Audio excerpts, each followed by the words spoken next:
Picture this. Dawn is breaking over the Persian Gulf. The sun hasn't cleared the horizon yet, but the sky is turning from black to deep blue. Then, skimming just 50 feet above the water, a formation of AH-64E Apache Guardian attack helicopters emerges from the darkness. They're flying so low that their rotor wash is kicking up sea spray. Their pilots are wearing night vision goggles, scanning the Iranian coastline through targeting systems that can identify a human being from 3 miles away. Ahead of them, nestled into the rocky shore, are hardened IRGC fast boat bases, concealed missile launch sites, and ammunition bunkers that have survived weeks of airstrikes from fixed-wing aircraft. The Apaches climb to 200 feet, their crews acquire multiple targets simultaneously, and then the Hellfires start flying.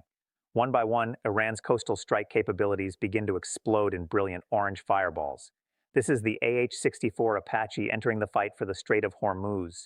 And what it brings to this battle changes everything about America's ability to seize and hold Karg Island. Welcome back to Flash Brief today. We're breaking down one of the most significant tactical shifts in Operation Epic Fury since the campaign began.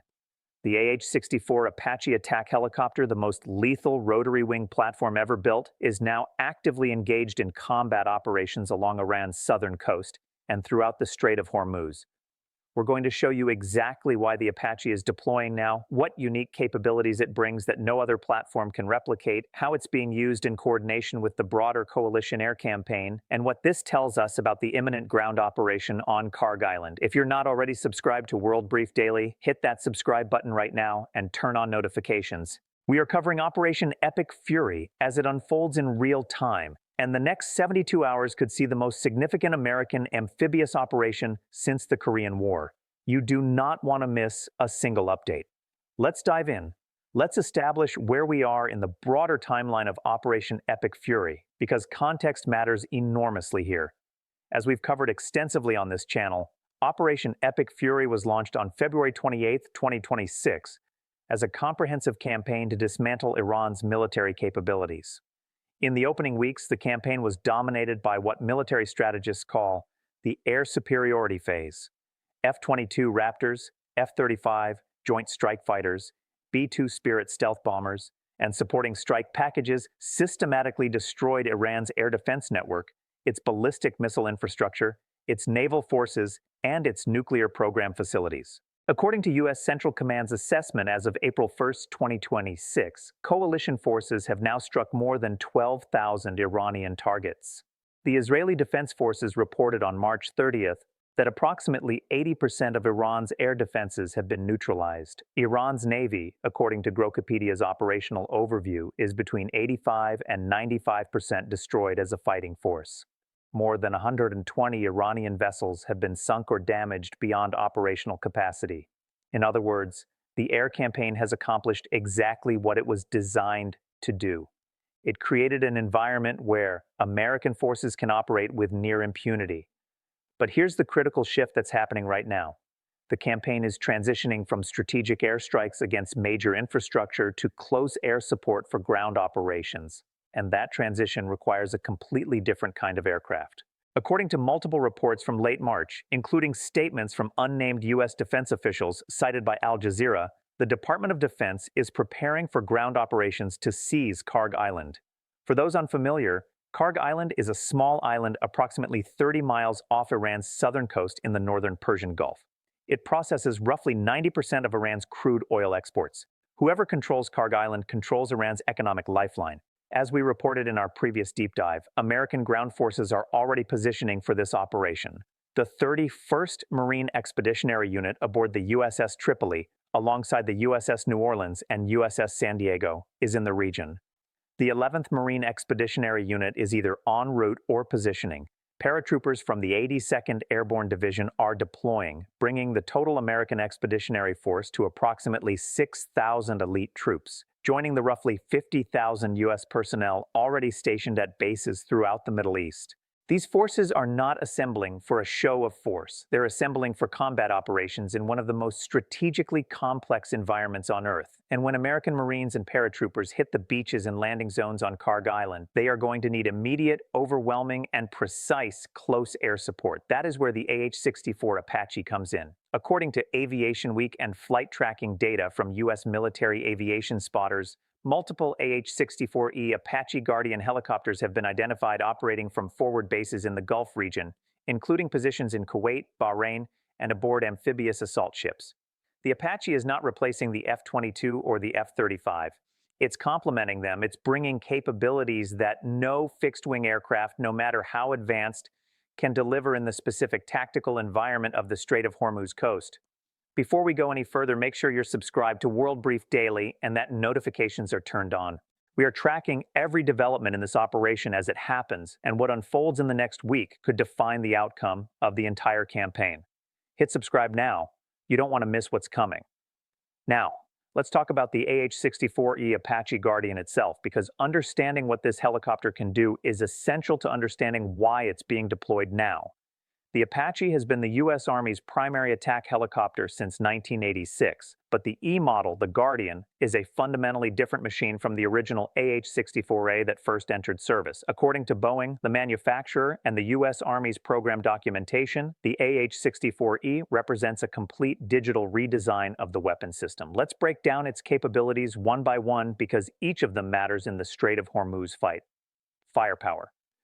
The Apache carries a devastating array of weapons. Its primary armament is the M230 chain gun, a 30mm automatic cannon mounted under the nose capable of firing 625 rounds per minute with a range of over 1.5 miles.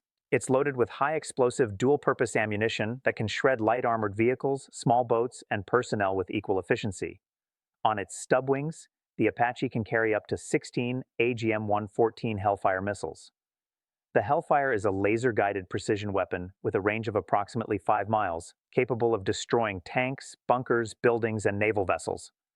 The AH-64E can also carry 76 Hydra 70 unguided rockets in 4 19-round pods, or a mix of Hellfires and rockets depending on the mission profile. Additionally, some Apache variants can carry AIM-92 Stinger air-to-air missiles for self-defense against enemy helicopters or drones. That weapon's payload gives a single Apache the ability to engage dozens of targets in a single sortie. Targeting systems. This is where the Apache becomes something far more sophisticated than simply a gun platform. The AH-64E is equipped with the modernized Target Acquisition Designation Sight, or MTADS, and the Pilot Night Vision Sensor, or PNVS. The MTADS includes a third-generation forward-looking infrared sensor, or FLIR, that allows crews to detect heat signatures from vehicles, personnel, and equipment at extended ranges, day or night. It includes a laser rangefinder and designator for guiding Hellfire missiles to target. And critically, it includes an optical zoom capability that allows crews to positively identify targets before engaging, reducing the risk of civilian casualties or friendly fire incidents. The PNVS provides the pilot with thermal imaging displayed directly inside the helmet-mounted display. When the pilot moves their head, the sensor moves with them, giving them a seamless 360-degree thermal picture of the battlefield.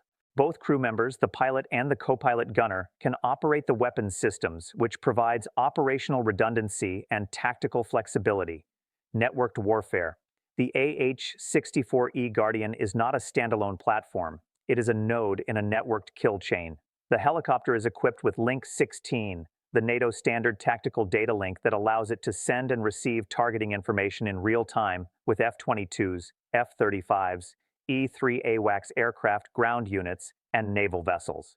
An Apache crew can receive target coordinates from a satellite, a drone, an infantryman with a tablet, or an F-35 flying at 30,000 feet, and engage that target within seconds. Conversely, the Apache can use its sensors to locate targets and immediately transmit that data to artillery units, strike aircraft, or other Apaches in the formation. This level of integration transforms the Apache from a helicopter into a flying sensor and strike node that makes the entire American battle network more lethal. Survivability.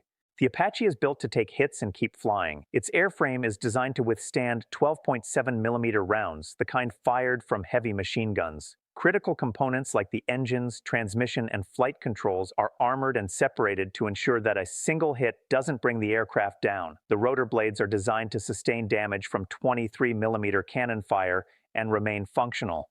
The crew sits in armored cockpits designed to protect them from ground fire. The helicopter is equipped with the AN/APR-39 radar warning receiver, which alerts crews when they're being tracked by enemy radar systems. It carries AN/AAR-57 common missile warning systems that detect incoming missiles and automatically deploy countermeasures, including flares and chaff, to defeat infrared and radar-guided threats.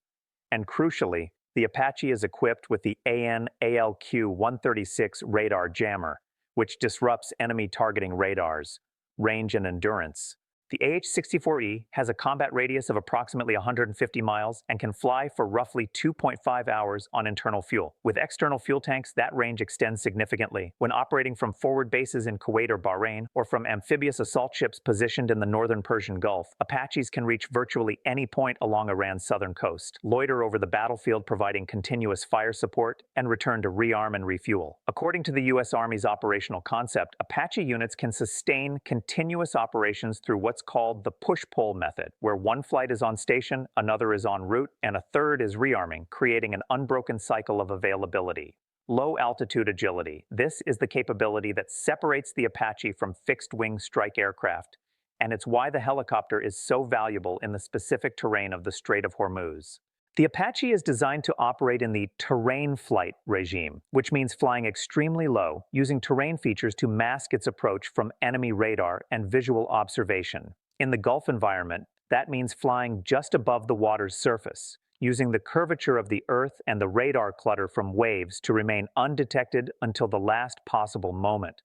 Once in the target area, Apaches can pop up from behind terrain, islands, or ships, acquire targets, fire, and immediately drop back down out of the line of sight. No F-16, F-35, or even A-10 Warthog can replicate that kind of tactical flexibility in a literal island-dense environment like the Strait of Hormuz. If this breakdown is giving you a clearer picture of the tactical situation unfolding in the Persian Gulf right now, do us a favor and hit that subscribe button. World Brief Daily brings you this level of depth and analysis on every major global development, and Operation Epic Fury is evolving by the hour. Subscribe and turn on notifications so you don't miss what happens next. So now the critical question: what are the Apaches actually doing in the Strait of Hormuz, and how does that fit into the broader operational picture? Based on the information available from open-source reporting, military analyst assessments, and the strategic logic of the campaign, we can identify several specific mission sets that Apache units are almost certainly executing right now. First, suppression of coastal missile threats. Despite the devastating effectiveness of the air campaign, Iran still retains some residual anti-ship missile capabilities along its southern coast. These are primarily mobile launchers for Chinese-origin C-802 anti-ship cruise missiles and Iranian-produced variants. These systems are relatively small, easily concealed in caves, urban areas, or camouflaged positions, and they can be relocated quickly. For an F-22 or F-35 flying at 20,000 feet and 400 knots, spotting a concealed mobile launcher nestled into rocky coastal terrain is extraordinarily difficult. But for an Apache crew flying at 200 feet with thermal imaging and optical zoom, that same launcher stands out clearly. According to analysts at the Center for Strategic and International Studies, coastal cruise missile sites represent one of the most significant remaining threats to U.S. naval vessels operating in the confined waters of the Gulf. Apaches are the ideal platform for hunting and destroying these threats. Second, neutralization of IRGC fast boat bases. The Islamic Revolutionary Guard Corps Navy operates dozens, possibly hundreds, of small fast attack craft armed with rockets, machine guns, and in some cases, anti-ship missiles. These boats are stored in concealed bases, often in hardened shelters built into the coastline or on small islands. During the initial phase of Operation Epic Fury, many of these bases were struck by cruise missiles and bombs from fixed-wing aircraft. But not all of them were destroyed, and the IRGC has demonstrated a capacity to disperse and conceal these assets. Fast boats represent a swarm threat. Individually, they are not particularly dangerous to a U.S. Navy destroyer or amphibious assault ship, but in large numbers coordinated, they can overwhelm defenses and inflict damage. According to reporting from USNI News, the U.S. Navy's Tactical Bulletin from 2008 identified IRGC fast boat tactics as a persistent threat in Gulf operations. Apaches flying low over the water can identify these boats while they're still in their bases, strike the bases with Hellfire missiles, and eliminate the threat before it can be launched. They can also engage fast boats on the water using the 30mm chain gun to shred the relatively unarmored hulls at standoff range. Third, direct support for amphibious and airborne operations on Karg Island. This is the mission that matters most in the immediate term. When U.S. Marines from the 31st and 11th MEUs conduct amphibious landings on Karg Island, and when paratroopers from the 82nd Airborne conduct air assault operations to seize key facilities, they will face immediate threats. IRGC ground forces, possibly numbering in the hundreds, are almost certainly positioned on or near the island. They will be equipped with small arms, machine guns, rocket-propelled grenades, mortars, and possibly man-portable air defense systems, or manpads. The terrain on Karg Island includes industrial facilities, storage tanks, pipelines, and administrative buildings.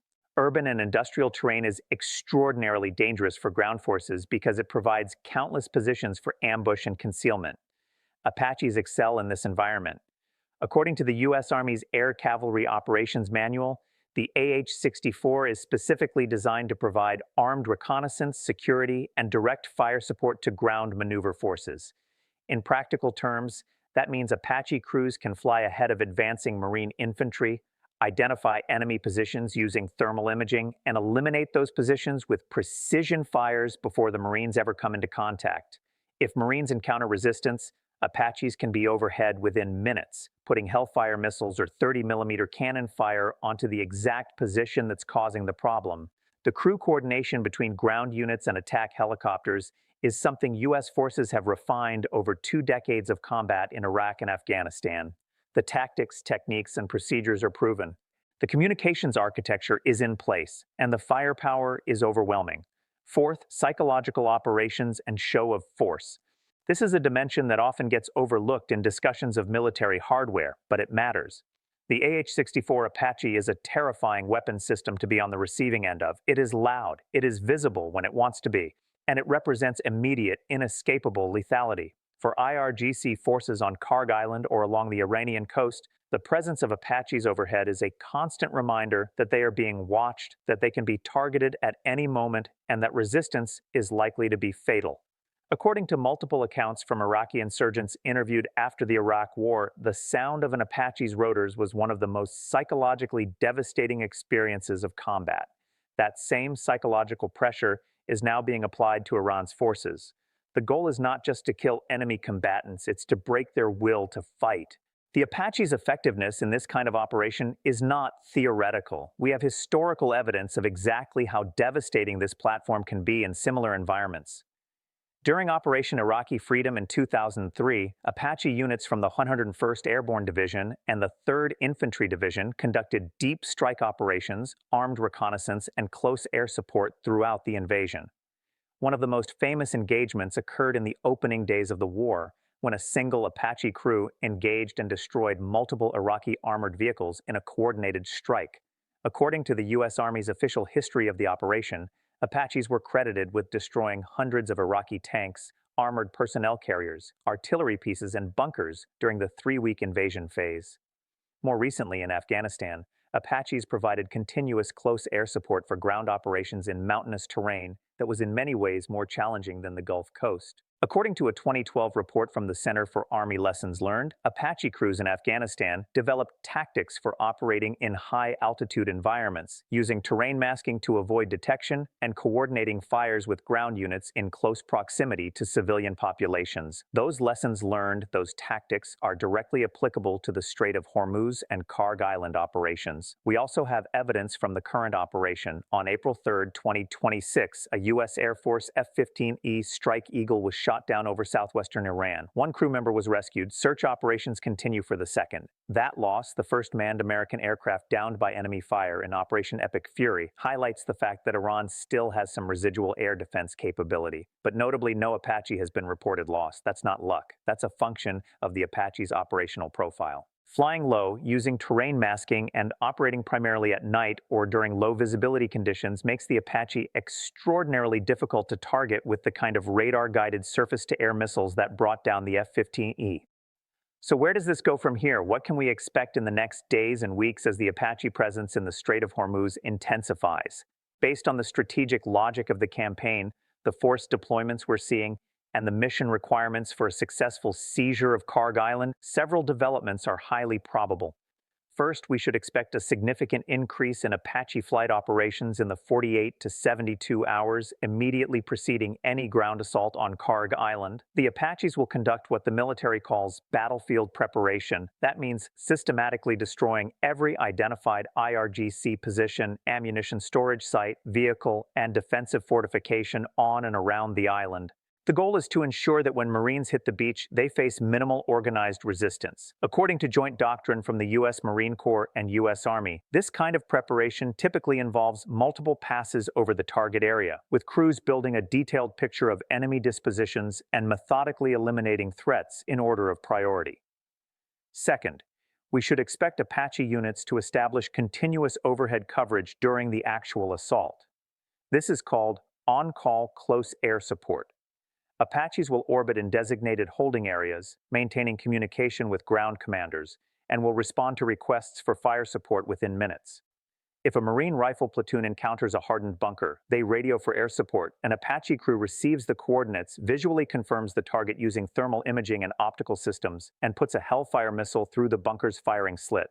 That entire process, from request to impact, can take less than 5 minutes.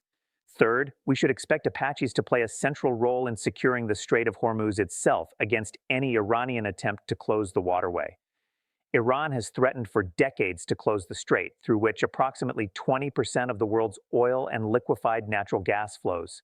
The primary methods for closing the strait would be mining the channel, using anti-ship missiles to target commercial or military vessels, or deploying fast boats in swarm attacks. Apaches, working in coordination with U.S. Navy minesweepers, patrol boats, and destroyers, can provide a rapid response capability against all of those threats.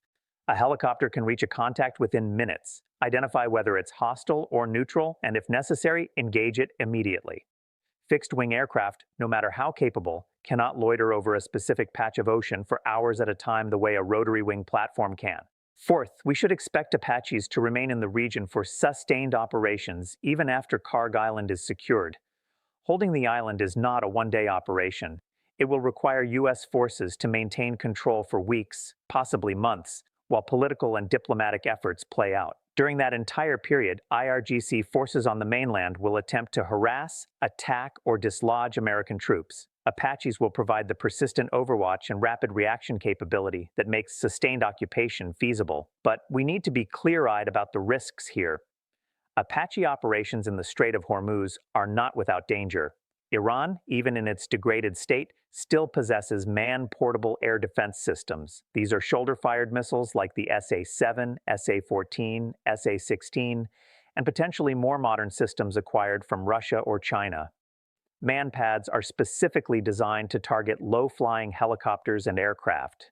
They're infrared-guided, meaning they home in on the heat signature from the Apache's engines, while the AH-64E is equipped with countermeasures, flares, and infrared jammers. No defensive system is 100% effective. As of March 31, 2026, according to Pentagon figures, 13 U.S. service members have been killed in Operation Epic Fury, and 348 have been wounded. Those numbers will almost certainly rise as ground operations commence. Among the fallen are soldiers like Specialist Declan Cody, just 20 years old, killed in a drone attack in Kuwait. Every Apache crew flying into the Strait of Hormuz knows the risks. They know that IRGC fighters with manpads could be concealed in coastal positions. They know that a single well-placed shot could bring them down, and they're flying those missions anyway. This is not a video game. The pilots and co-pilot gunners in those cockpits are men and women with families, with futures, with everything to lose. We owe it to them to understand what they're doing, why it matters, and what it costs. Apache crews are trained to mitigate the manpad's threat through tactics. Flying at extremely low altitude over water, using terrain masking, conducting high-speed pop-up attacks, employing countermeasures, and coordinating with other platforms to suppress air defenses before entering the target area. But risk cannot be eliminated entirely. That's the nature of combat. Let's zoom out now and look at how the Apache deployment fits into the broader strategic picture of Operation Epic Fury. Because this isn't just about helicopters, it's about what kind of war America is now fighting. In the opening phase, from late February through most of March, this was an air and missile campaign: standoff strikes, stealth penetrations, long-range bombers, cruise missiles. The goal was to destroy Iran's ability to defend itself and to project power. That phase has largely succeeded. Iran's air defenses are in ruins. Its navy is wrecked. Its missile production infrastructure is shattered. But destroying infrastructure from 30,000 feet does not achieve the campaign's ultimate objectives. Those objectives, as stated by President Trump and the Department of Defense, include guaranteeing that Iran never acquires a nuclear weapon and severing the regime's ability to support terrorist proxies. Achieving those goals requires more than destruction. It requires control. Control of territory, control of resources, control of the levers of Iranian state power. That's what the Karg Island operation represents. Seizing Karg Island gives the United States control over 90% of Iran's oil export revenue. That is economic strangulation of the regime. Holding Karg Island requires boots on the ground, and those boots on the ground require air support that is immediate, precise, and overwhelming. The Apache provides that. It is the bridge between the strategic air campaign that has dominated the first month of Operation Epic Fury and the ground operations that will define the next phase. The fact that Apaches are now entering the fight is the clearest signal we have that the ground campaign is imminent. These helicopters are not being positioned for show. They are being positioned because American commanders know they will be needed in the next 72 to 96 hours.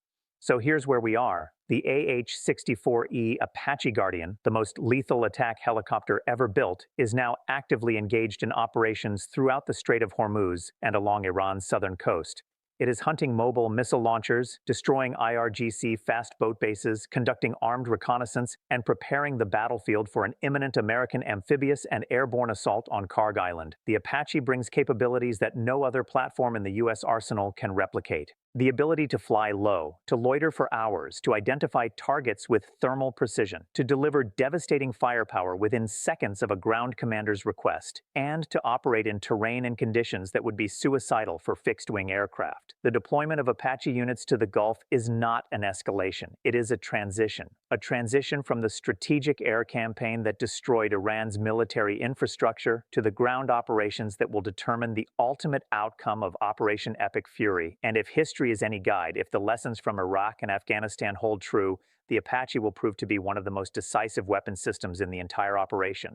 The next chapter of this conflict is about to be written, and the AH-64 Apache will be flying overhead as it unfolds, invisible in the darkness, lethal at the trigger, and utterly dominant in the close fight. Thanks for watching World Brief Daily. If this video gave you the clarity and depth you were looking for on one of the most significant developments in Operation Epic Fury, subscribe to this channel right now. Share this video with anyone who wants to understand what's really happening in the Strait of Hormuz. Leave a comment below with your analysis. We read every single one. Stay informed, stay sharp, and we will see you in the next one.